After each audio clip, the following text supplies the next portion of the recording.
On January 3, 2026, the United States launched its largest military operation in Latin America since the invasion of Panama in 1989. The bombs fell on Caracas. Within hours, President Trump was on social media talking about oil, how Venezuela's reserves would benefit America, how we'd finally get control of their production, how this was about securing energy resources. And if you turned on cable news, that's exactly what you heard repeated. Oil, oil, oil. Some threw in narcotics trafficking for good measure. The narrative was simple. Venezuela has the world's largest proven oil reserves, and now America was going to take them. But here's the thing about simple narratives in geopolitics. They're almost always covering up something more complex and far more important. What I'm going to show you today is that the Venezuelan operation had almost nothing to do with oil, and everything to do with a strategic threat so severe that the Pentagon determined military action was necessary. We're talking about the convergence of Chinese resource control, Iranian weapons manufacturing, and Russian military presence, all in America's backyard, all at the same time, all working together. This is the story they're not telling you. So, let's dive in. Before we get into what really happened, we need to understand how decisions like this actually get made. And I'm going to tell you something that might make you uncomfortable. The president doesn't decide whether America goes to war. The Pentagon does. Now, I don't mean this in some conspiratorial sense. I mean this as operational reality. When the chairman of the Joint Chiefs of Staff and theater commanders present a unified assessment that a specific threat requires military response, the president's choice becomes binary. Approve the operation or face the political fallout of overriding the uniformed military on national security grounds. Think about it this way. The Pentagon conducts threat assessments continuously. They evaluate strategic priorities. They determine when situations cross from manageable risk to unacceptable threat. By the time military action reaches the presidential level, the determination has already been made that force is necessary. The president's role is to authorize what the military establishment has concluded is required and then provide political cover through public messaging. Trump's statements about oil aren't the reason for the operation. They're the sales pitch designed for domestic consumption. The actual decision calculus happened in the Pentagon based on threat assessments and capability vulnerabilities that most Americans will never hear about. This matters because if we focus on Trump's rhetoric about oil, we miss the actual strategic imperatives that drove this operation. We miss what the military establishment determined was worth launching the largest action in Latin America in nearly 4 decades. So let's talk about oil. Because yes, the Pentagon absolutely has approved military operations for oil before. Iraq in 2003 is definitive proof. The Gulf Wars were fundamentally about oil access, regional control, and maintaining petrodollar hegemony, whatever WMD theater got constructed for public consumption. But here's the critical question. If the Pentagon acts for oil, why does Venezuelan oil in 2026 not meet the same strategic threshold that Iraqi oil did in 2003? Let me lay out what Iraq represented strategically. First, control of Middle East oil flows through the Persian Gulf, a choke point handling roughly 20% of global oil supply. Second, leverage over global pricing through Iraq's position as holder of the world's second-largest proven reserves in OPEC. Third, petrodollar system maintenance, ensuring oil transactions continue in dollars. Fourth, preventing a hostile regional power from controlling Gulf supplies that could be weaponized against Western economies. And critically, Iraq had production potential exceeding 3 million barrels per day, with room to expand. The infrastructure, while damaged by sanctions, was fundamentally intact and capable of rapid restoration. Now, Let's look at Venezuela in 2026. Production has collapsed from a peak of 3 million barrels per day to approximately 700,000 barrels per day. The infrastructure is severely degraded and would require tens of billions in reconstruction. Venezuela's Western Hemisphere location provides no choke point control. The country has already been sanctioned and marginalized from global markets for years. And here's the kicker. The United States has the largest proven domestic oil reserves in the world, plus ready access to Canadian heavy oil, Saudi and UAE production, and expanding shale capacity. There is no scenario where Venezuelan oil becomes critical to global supply, but the real tell is the timing. If this were primarily about oil, the operation would have happened in 2019 during the Guaido crisis. Production then was around 1 million barrels per day, higher than today. Infrastructure was less damaged. International support for regime change was stronger. It would have made far more sense. Instead, the operation happened in January 2026. And that timing corresponds precisely to several other events. When critical minerals became the Pentagon's top funding priority, with $7.5 billion allocated. When China imposed rare earth export restrictions in April 2025, demonstrating willingness to weaponize supply chains. When Chinese operational control of Venezuelan mining reached full integration. When Iranian Revolutionary Guard drone manufacturing facilities became operational on Venezuelan soil. The targeting pattern confirms this wasn't about oil. Strikes hit Fort Tiuna military complex, Miranda Air Base, La Guaira port, telecommunications infrastructure, and presidential facilities. These are command and control targets designed for regime removal and military degradation. But here's what didn't get hit: oil infrastructure. The Venezuelan state oil company PDVSA reported that production and refining operations continued normally, with no damage to key facilities. If oil were the primary objective, refineries and production infrastructure would have been priority targets for either seizure or destruction. They weren't touched. So if this wasn't about oil, what was it about? Let me introduce you to a crisis that most Americans have never heard about, but that keeps Pentagon planners awake at night: critical minerals. The Department of Defense has allocated $7.5 billion under the One Big Beautiful Bill Act specifically for critical minerals. $1 billion has already been deployed to stockpile materials like antimony, bismuth, cobalt, indium, scandium, and tantalum. This is not economic policy. This is national security infrastructure. The United States is 100% import-reliant for 12 critical minerals and over 50% reliant for 28 of the 50 minerals classified as essential to national security.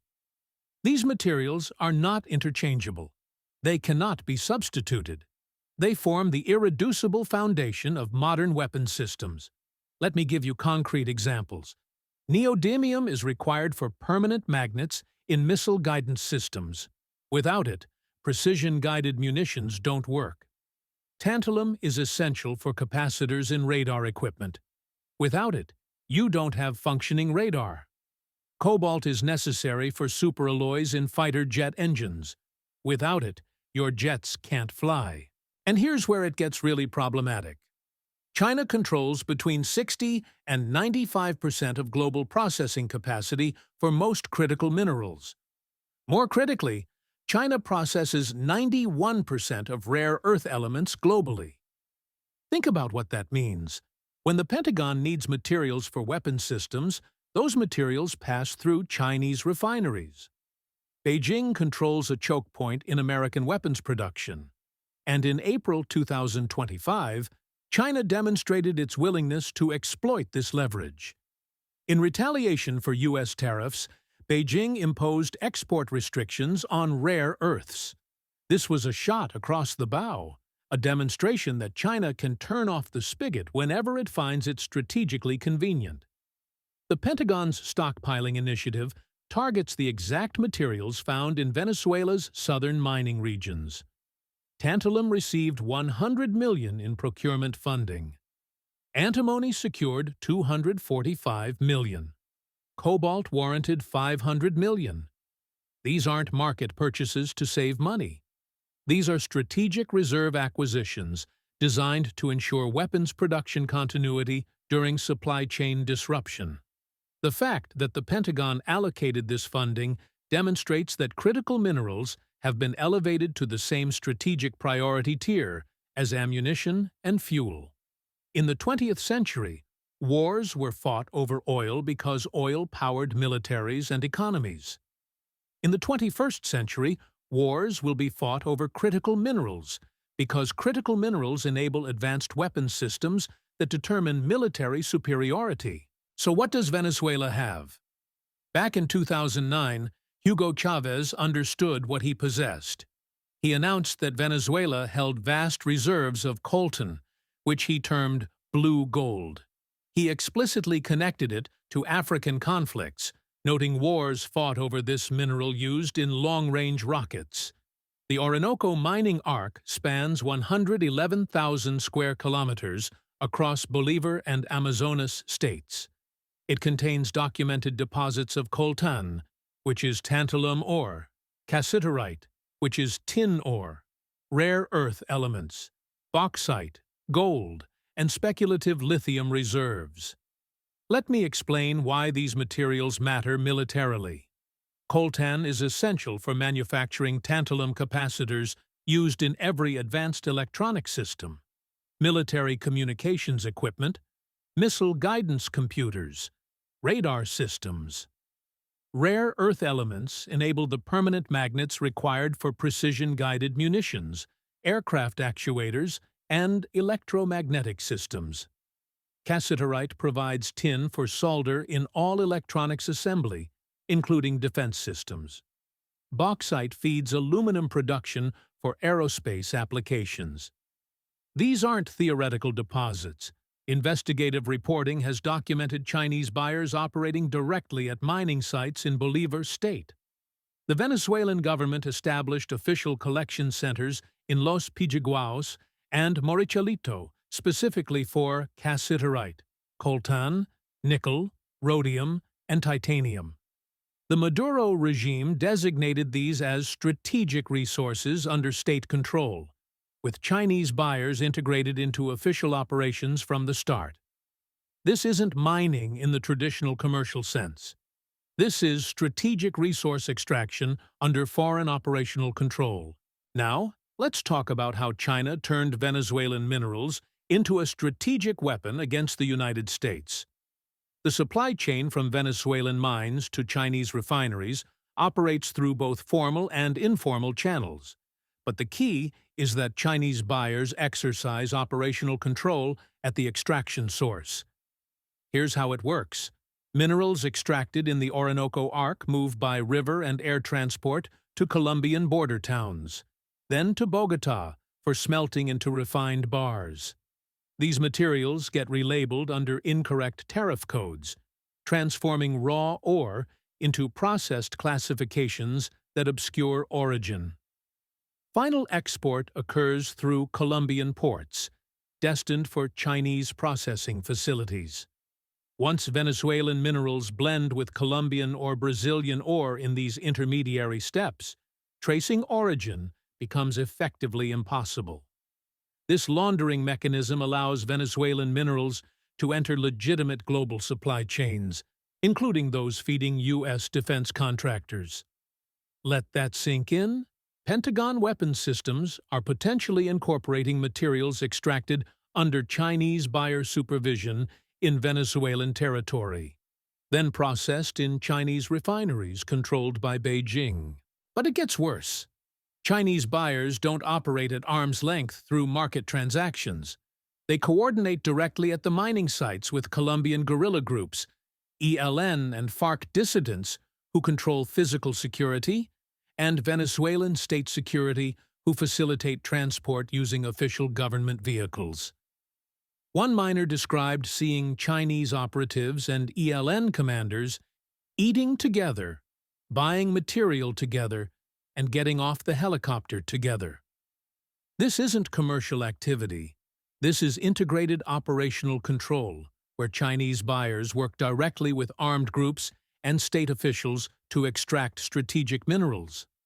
The Venezuelan government's establishment of official collection centers created state sanction for Chinese operations.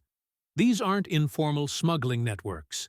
These are officially designated strategic resource commercialization centers, where Chinese buyers coordinate with the Venezuelan State Mining Corporation. China has positioned itself to control Venezuelan critical mineral output at the source, ensuring materials flow to Chinese processing facilities regardless of sanctions or formal government policy. And here's the strategic nightmare. China's 2025 export restrictions on rare earths intensified global competition for alternative sources. Western nations seeking to diversify away from Chinese processing looked to Venezuela, only to discover Chinese buyers already controlled extraction operations. This is strategic encirclement. China dominates both global processing infrastructure and alternative source extraction. Venezuela represents one of the few significant sources outside direct Chinese territorial control. But Chinese operational presence at the mining sites makes these resources effectively Chinese-controlled, despite their Western Hemisphere location. From a Pentagon perspective, this represents an existential threat to weapons production capability. If China can control the minerals at extraction in Venezuela and processing globally, Beijing can turn off American weapons manufacturing whenever strategically convenient. This is the equivalent of a hostile power controlling Persian Gulf oil choke points in the previous century. Now, let's add the second major threat: Iran. Secretary of State Marco Rubio confirmed in December 2025 what intelligence services had documented for years. Iran's Islamic Revolutionary Guard Corps maintains an anchor presence in Venezuela, with Hezbollah operating alongside. This isn't diplomatic liaison. This is operational infrastructure. Documented Iranian weapons transfers to Venezuela since 2020 include Mohajer-6 unmanned aerial vehicles with 2,000-kilometer operational range. That's sufficient to reach any target in Florida. Venezuela has publicly displayed these systems in military parades from 2021 through 2023. But here's what's truly concerning. Iran didn't just sell Venezuela drones. Iran outsourced drone production to Venezuela. Manufacturing facilities now exist on Venezuelan territory capable of producing offensive drones domestically. This represents permanent Iranian military-industrial presence in the Western Hemisphere, not temporary weapons sales. In October 2020, an Iranian Revolutionary Guard cargo flight from Tehran to Caracas was met by approximately 10 container trucks and 40 personnel upon landing. Then State Department official Elliot Abrams warned that transfer of long-range missiles from Iran to Venezuela is not acceptable to the United States and will not be tolerated. The Iranian presence also includes fast attack boats armed with anti-ship missiles, the export version of Iran's Nasr system. These missiles have 55-mile range and travel at 760 miles per hour using active radar guidance. Venezuelan Defense Minister Vladimir Padrino Lopez was filmed touring the missile workshop at Puerto Cabello. These aren't defensive capabilities. These are area denial systems designed to threaten U.S. naval operations in the Caribbean. And then there's Hezbollah. Networks in Venezuela extend beyond weapons to include fundraising, logistics, and operational planning infrastructure. These networks provide Iran with persistent intelligence, financial, and operational capabilities in the Americas. From a Pentagon perspective, The existence of Iranian drone manufacturing facilities 1,200 miles from Miami, combined with demonstrated missile systems and Hezbollah operational infrastructure, represents an intolerable threat posture. This isn't about narcotics. This is about adversary power projection capability within strike range of the continental United States. Iran has effectively established a military-industrial beachhead in the Western Hemisphere. And now we add the third piece, Russia. Over 120 Russian troops operate in Venezuela under Lieutenant General Oleg Makarevich, leading what Ukrainian intelligence identifies as the Equator Task Force. Let me tell you who Makarevich is. He's the general who commanded the operation to destroy the Kakhovka Dam in Ukraine, causing catastrophic flooding. His deployment to Venezuela, leading a rotational advisory mission, indicates Moscow's assessment of strategic importance. Russian advisors provide training across multiple domains: infantry, drone operations, special forces, military intelligence, signals intelligence, armor, aircraft, artillery, and domestic surveillance. They're positioned in Caracas, Maracaibo, La Guaira, and Aves Island. This is comprehensive military-to-military integration.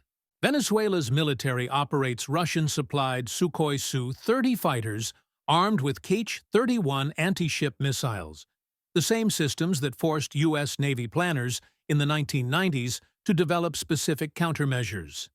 Venezuelan air defense includes S-125, Buk M2E, and thousands of Igla-S surface-to-air missile systems positioned near oil facilities, radar sites, and naval approaches.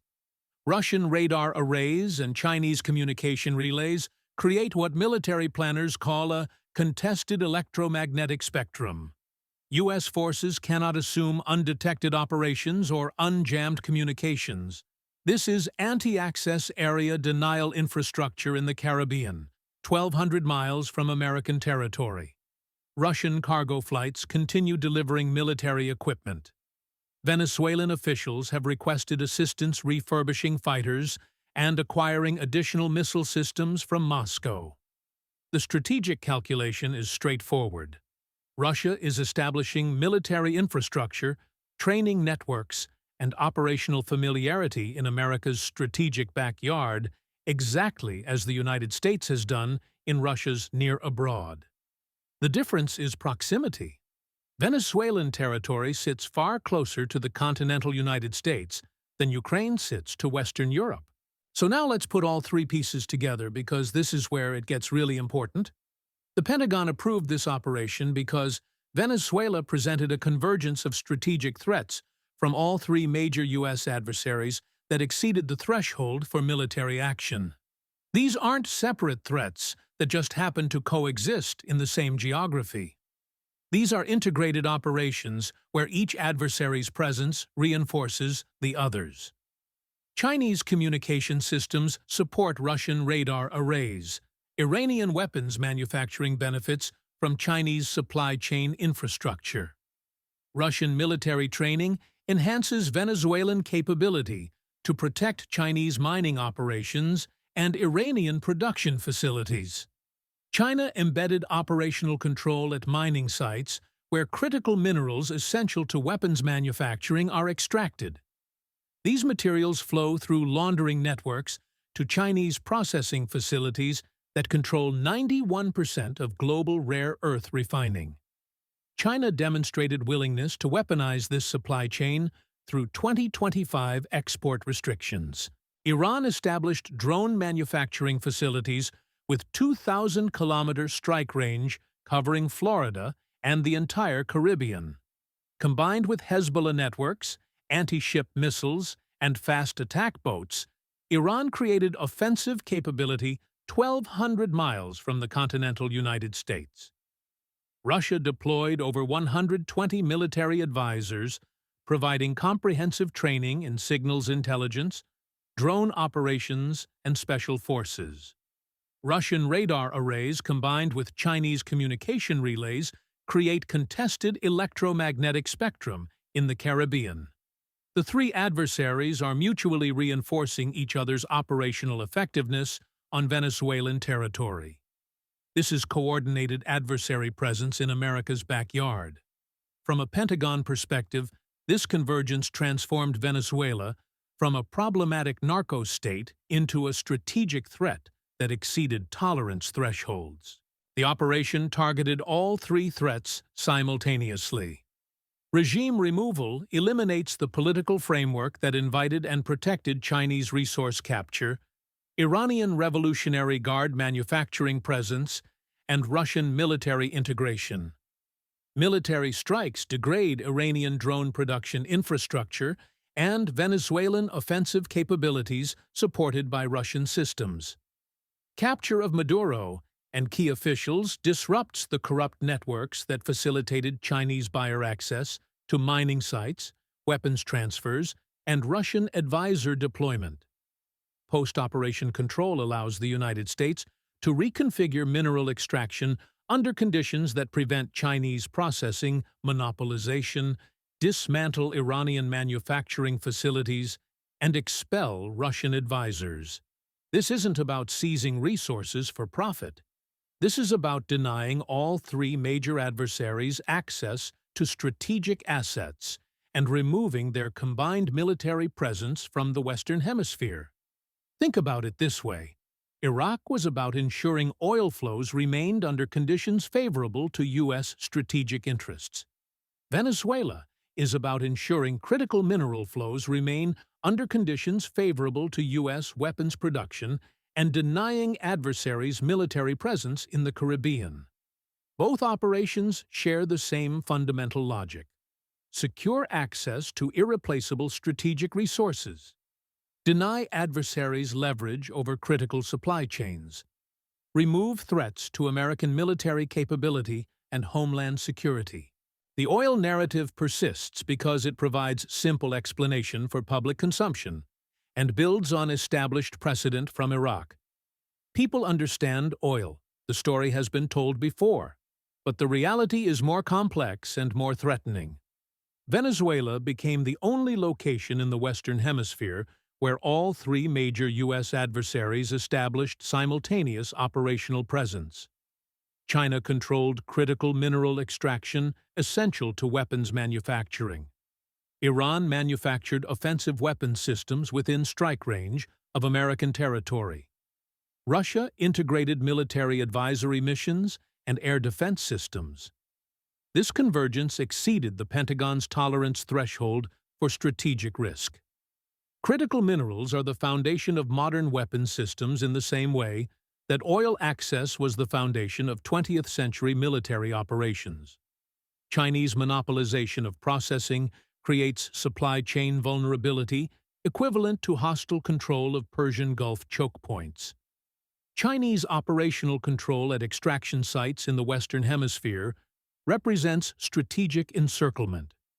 Trump talks about oil because voters understand oil. The narrative is familiar and requires no complex explanation. The Pentagon planned this operation around breaking Chinese resource control, eliminating Iranian manufacturing capability, and expelling Russian military presence, because those threats represent vulnerabilities in contemporary great power competition, where China, Iran, and Russia operate as coordinated adversaries. The oil narrative is theater. The reality is a major escalation in great power competition fought over 21st-century strategic resources and adversary presence in the Western Hemisphere. Understanding this matters because how we interpret this operation shapes how we understand the emerging strategic landscape. If we think this was about oil, we miss the fundamental shift in what resources matter and what threats drive military action. This is the new terrain of geopolitical competition, and it's just beginning.